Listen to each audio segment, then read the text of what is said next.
Oi galera, tudo bem? Estamos aqui de volta em mais uma aula de geografia. Quem tá falando aqui é o professor Matheus. E antes de tudo, eu queria pedir desculpas pela demora em postar essa aula, tá? Era para eu ter postado ontem, no sábado, mas infelizmente acabei tendo uns problemas com a gravação, né?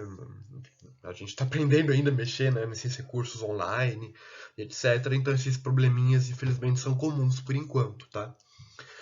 Mas, enfim, a gente vai falar nessa aula sobre o conceito de paisagem. A gente vai discutir sobre esse conceito, a gente vai ver as ramificações, né, desse conceito de paisagem, então paisagem urbana, paisagem rural, o que define a paisagem, né, as alterações que o ser humano provoca no meio ambiente e que também afeta essa paisagem, né? Então tudo isso a gente vai ver hoje, tá? Essa aula ela é baseada no capítulo, né, de paisagem do livro Geografia Geral do Brasil, que é usado do sexto ano do ensino fundamental e é escrito pelo João Carlos Moreira e pelo Ostáquio de Sene, tá? Então essa vai ser a nossa base, a nossa fonte da aula de hoje. Antes da gente começar a discorrer sobre esse conceito, a gente precisa saber o que esse conceito significa, né? O que é paisagem? Eu sei que é uma palavra que nós usamos muito no cotidiano, né? Mas quando a gente pergunta, defina a paisagem, fica um pouco difícil até, né, de definir.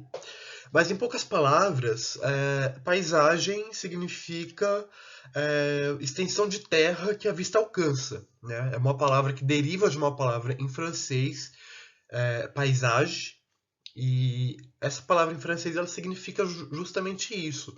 Uma grande extensão de terra, ou pequena, né? Enfim, que a nossa visão consegue alcançar. Então, a área que a gente vê até o horizonte é o que nós chamamos de paisagem. Aqui, por exemplo, eu peguei uma paisagem rural, creio eu, né? A gente vai ver um pouquinho mais pra frente o que significa uma paisagem rural e uma paisagem urbana. E a gente vê, né? De fato, tem as árvores aqui, nós temos os campos. Então, é toda essa extensão de terra que a nossa visão consegue enxergar, consegue alcançar.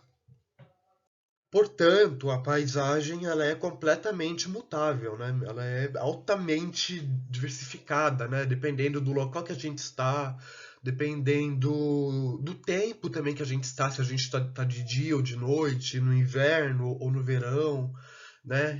Em um dia de chuva, em um dia seco, a paisagem ela é completamente mutável, ela é muito mutável. Eu trouxe aqui também um exemplo, né, disso. Essas duas imagens, elas são imagens de um campo, de uma casinha, né, de uma fazenda no interior do Nordeste do Brasil, portanto é uma área de caatinga. E a gente vê aqui na primeira imagem que a paisagem tá uma paisagem árida, né? Tá uma paisagem um tanto quanto cinza, sem vida, né? A gente consegue perceber que é uma paisagem seca mesmo. E aqui embaixo a gente já tem o mesmo local, só que após uns 2 dias de chuva. A gente já consegue ver que é uma paisagem completamente diferente já, né? Já é uma paisagem bem verde, com plantas, né? Com a árvore já com vida, né? É uma área bem verde já. E é o mesmo local que a primeira paisagem aqui. Só que a diferença de um para o outro é justamente esse. Uma paisagem, uma foto da paisagem foi tirada em um dia seco, né, que a Caatinga tem essa característica de ser bastante seca, né, em grande parte do ano. E a imagem de baixo, a paisagem de baixo, é uma fotografia tirada após alguns dias de chuva. Então a gente já consegue ver, por exemplo, aí já a mudança que a paisagem pode ter, dependendo do tempo. A gente pode dizer, então, que a visão é o nosso principal recurso para observar, para perceber a paisagem, né? Claro, se a visão é observar. Mas enfim, Mas embora a visão seja o nosso principal recurso, ela não é o único, tá? Vamos lembrar, sei lá, como é que uma pessoa com deficiência visual, né, percebe a paisagem? Ela não percebe? Não, ela percebe, só que não utilizando a visão, ela utiliza outros recursos, como o nosso tato, como o nosso olfato, a audição. E nós mesmos, né, até mesmo as pessoas que não possuem nenhuma deficiência visual, nós utilizamos esses recursos, esses sentidos para percebermos a paisagem também, né? Quem, por exemplo, não vê essa imagem e já não lembra do cheiro, né, dessa paisagem aqui do Rio Tietê. Então, a gente está usando já o sentido do olfato, né? Ou então vamos lembrar, sei lá, algum parque que a gente foi numa primavera, ou quem já foi aqui no Parque do Carmo, da Zona Leste, e já foi no Bosque das Cerejeiras, deve saber do que eu tô falando. É um cheiro muito agradável, né, de fato. As cerejeiras ali, elas exalam um odor muito gostoso e que fica gravado, né, na nossa mente. E se a gente sente esse cheiro, né, em outro local, ou em outro momento, a gente acaba lembrando desse parque.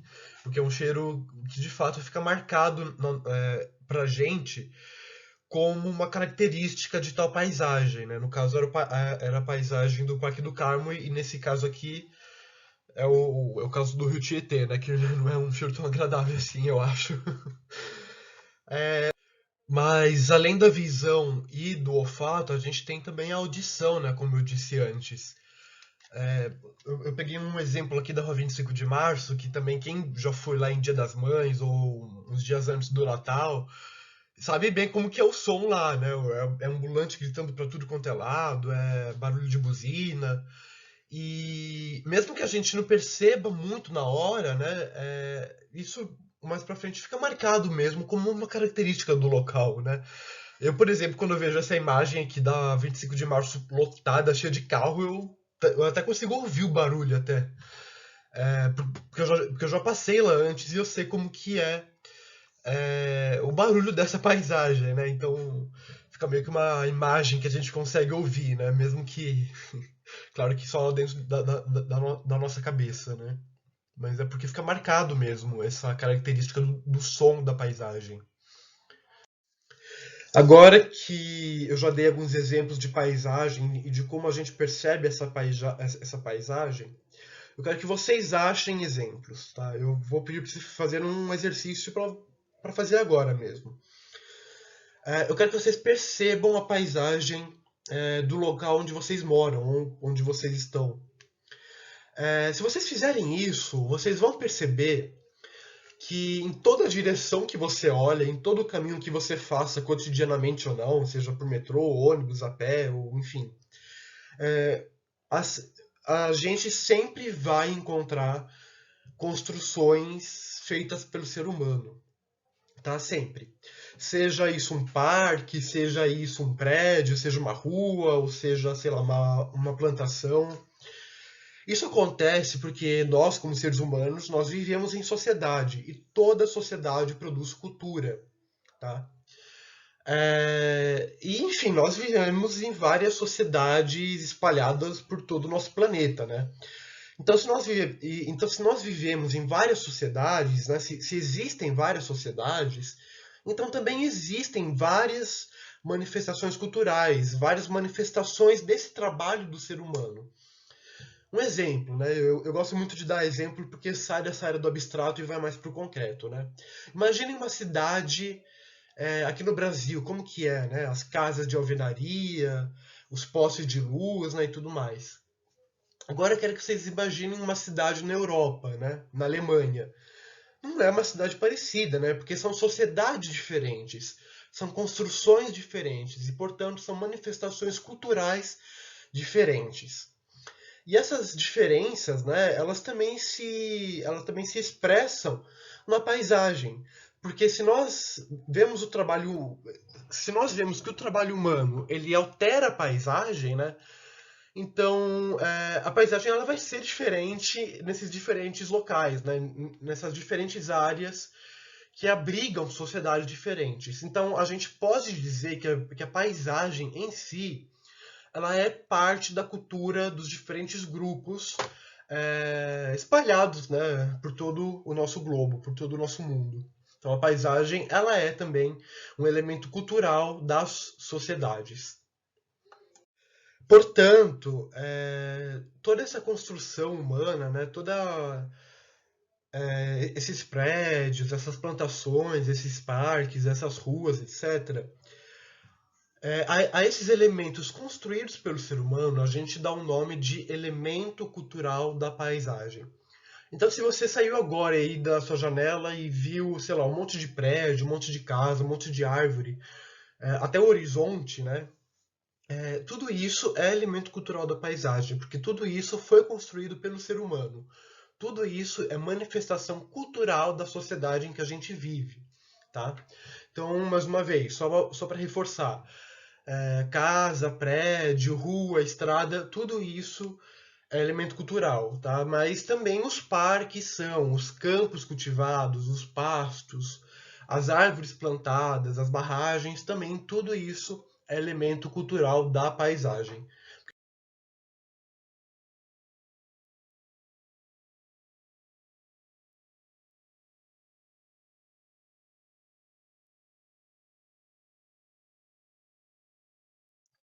Aqui, por exemplo, né, eu trouxe mais uma imagem para trazer para o concreto, né? Não concreto de construção, mas concreto de conceito mesmo.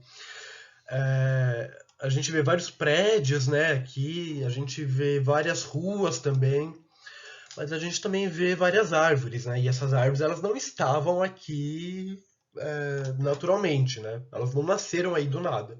Elas foram plantadas pelo ser humano. Então a gente fala que essas árvores, né, toda essa vegetação, até mesmo as árvores aqui no fundo, ó, a gente fala que são elementos culturais da paisagem, tá? Porque tudo isso foi construído com as mãos de seres humanos, não foi feito somente pela natureza, tá? Aqui também, ó, aquela paisagem que a gente viu agora é uma paisagem urbana, né? Uma paisagem de cidades. Aqui já é uma paisagem rural. E, enfim, mas tudo isso também é elemento cultural, né? Porque essa vaca, ela não estava aqui naturalmente, né? Nem esses gansos, nem esses cercadinhos, nem essas árvores, nem esses pastos aqui. Tudo isso é feito pelo ser humano, portanto é um elemento cultural da paisagem. Bom, se você olhou pela sua janela e você mora, sei lá, em São Paulo, que nem eu moro, e mora aqui na Zona Leste ou qualquer outra zona daqui de São Paulo, certamente a paisagem que você viu aí na sua janela é composta quase que exclusivamente dos elementos culturais, como eu já disse antes. Porém, a gente não pode esquecer que todas essas coisas, todo esse trabalho foi feito a partir de elementos naturais ou sobre eles. Por exemplo, se a gente se a gente está vendo um bairro em cima de um morro, né, ou na várzea de um rio, a gente não pode esquecer que esse morro e essa várzea desse rio não deixam de ser morro e várzea de rio, né? Eles são elementos culturais. Então, o elemento natural ele continua existindo ainda, só que ele foi alterado e foi incrementado com o elemento cultural, tá? Que é o elemento do trabalho criado pelo ser humano. A gente pode dizer então que o ser humano ele altera drasticamente a paisagem da onde quer que ele passe, né?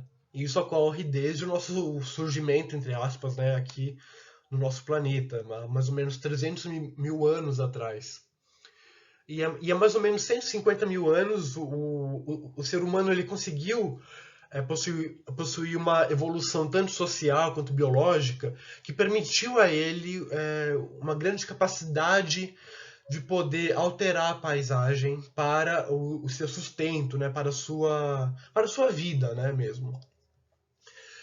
A gente sabe que o ser humano ele surgiu na África, né, isso mais ou menos 300 mil anos atrás, e a partir daí o ser humano ele começou a se expandir para diferentes áreas do globo, né? E à medida que ele ia se espalhando para essas áreas do globo, do globo, seja na Europa, seja na Ásia, seja na América, ele foi alterando a paisagem com o passar do tempo, né? E com essa alteração da paisagem, a gente foi criando, a gente foi definindo o que a gente chama de espaço geográfico, tá? Então, a gente foi criando espaços também, a gente foi alterando os elementos naturais, fomos construindo em elementos culturais e fomos também definindo com isso o que a gente chama de espaço geográfico, né? Então, as vilas, né, que são espaços geográficos, os países também, os campos, as cidades, tudo isso o ser humano ele foi definindo com o seu trabalho que foi alterando as paisagens. E se essa transformação da paisagem, do meio ambiente, já acontecia há 150 mil anos atrás, vocês imaginem hoje, né, que somos quase 8 bilhões de pessoas vivendo em todas as áreas do globo, com várias sociedades espalhadas por várias áreas do nosso planeta. São poucas, né, as paisagens que sobraram e que não sofreram nenhuma modificação pelo ser humano, né? Até mesmo as áreas que a gente fala que é, por exemplo, sei lá, as matas virgens, né, que a gente fala que são as matas que nunca tiveram contato com o ser humano, né, que o ser humano nunca interferiu nessas matas, nessas florestas. Até mesmo essas áreas, elas sofrem alterações, claro que indiretas, mas ainda assim sofrem alterações da interferência humana. Né? Vamos pegar um exemplo de alguns trechos da floresta amazônica. Vamos ver se eu acho. Aqui, ó. Essa aqui é uma imagem, tá? De uma área da floresta amazônica. Eu não sei qual área é essa, porque não está me informado, mas enfim, é uma área da floresta amazônica e que a gente consegue observar que daqui para baixo foi tudo desmatado, né? Tinha floresta, tinha árvores, etc., mas foi tudo desmatado. Então, essa área aqui ela é uma área que foi fortemente modificada pelo ser humano, né? Já não tem mais árvores lá porque o ser humano retirou essas árvores de lá. A gente pode dizer, então, por exemplo, que, sei lá, essas áreas aqui, ó, são áreas que não vão sofrer interferência? Não, a gente não pode dizer isso, né? Porque quando a gente pega o caso da floresta amazônica e o caso do desmatamento, a gente sabe que o desmatamento de grandes áreas florestais causa alteração do microclima. O que é o microclima? O microclima é basicamente o clima daquela região, né? Claro que não é o clima tropical, né, que pega toda a floresta.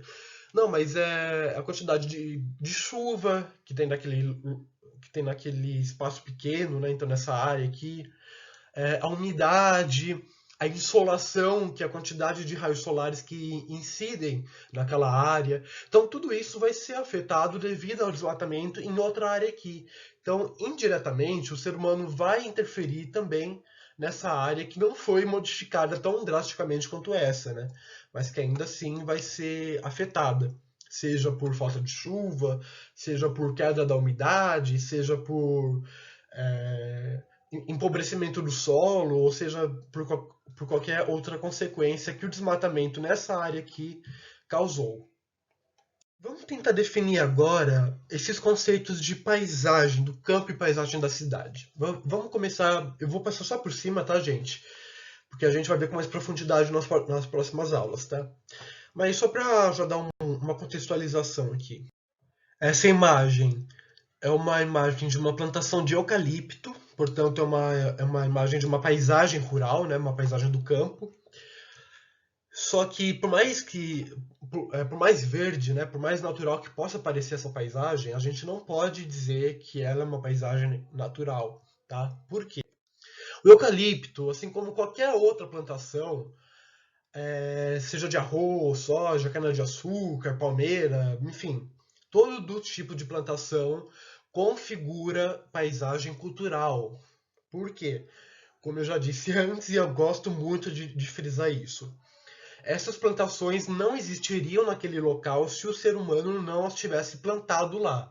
Tá? Então, se o ser humano plantou determinada planta ou determinado cultivo lá, é uma paisagem cultural, né? Porque é fruto do trabalho humano, tá? Não é fruto somente da natureza.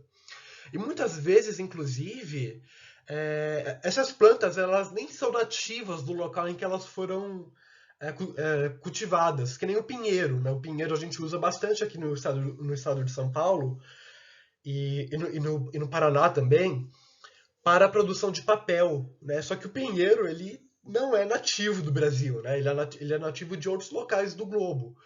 Mas mesmo assim, ele foi trazido por seres humanos para cá, e aqui eles foram plantados, né, e etc., e acabaram criando paisagens parecidas com a paisagem que a gente viu agora há pouco, aqui com a plantação de eucalipto. E quando a gente fala em paisagem do campo, a gente não está falando só da paisagem das plantações, não, tá? A gente está falando também dos vastos campos, né, de gado, dos vastos campos aliás, campos não, granjas de galinha, né? Tudo isso configura também elemento do espaço cultural do espaço, tá? Elemento do espaço cultural, nossa, elemento da paisagem cultural do espaço.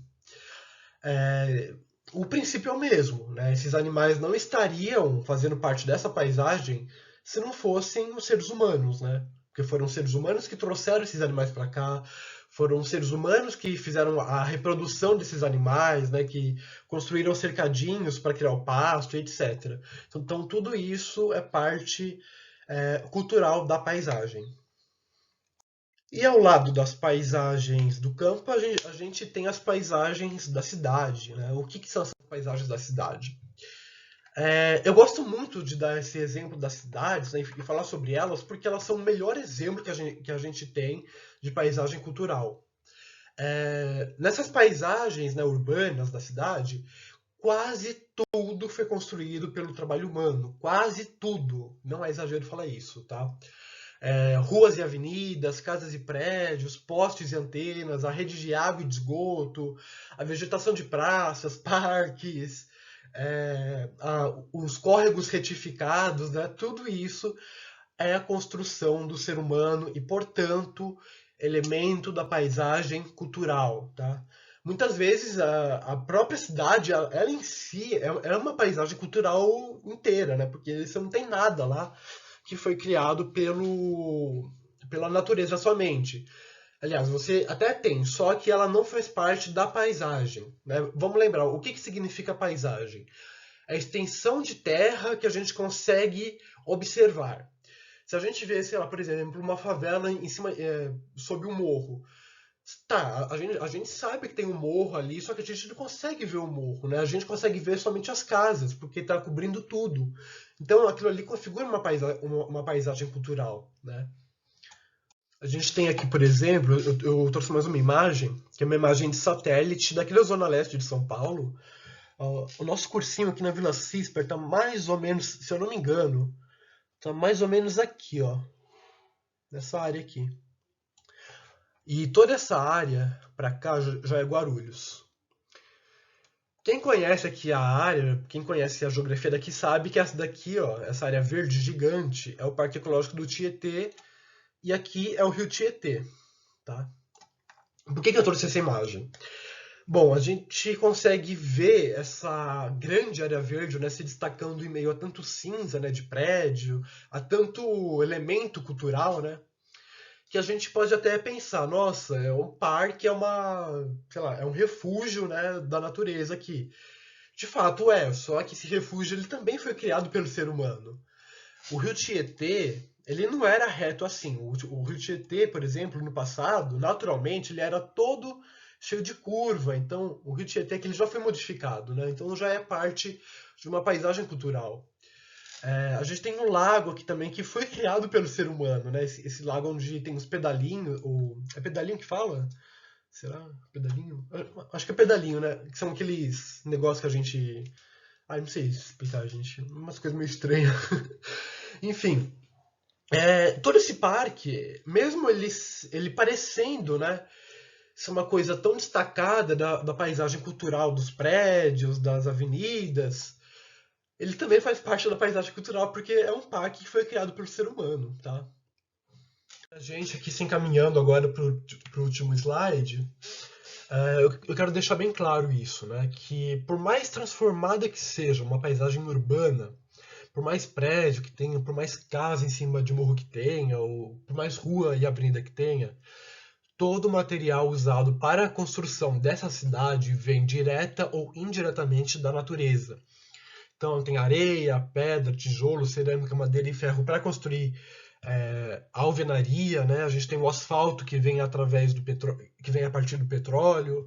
A gente tem o cimento que é produzido a partir do calcário, da argila e de demais elementos naturais.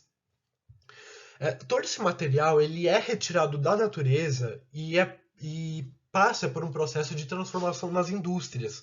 É isso que nós chamamos de trabalho, né? de trabalho humano.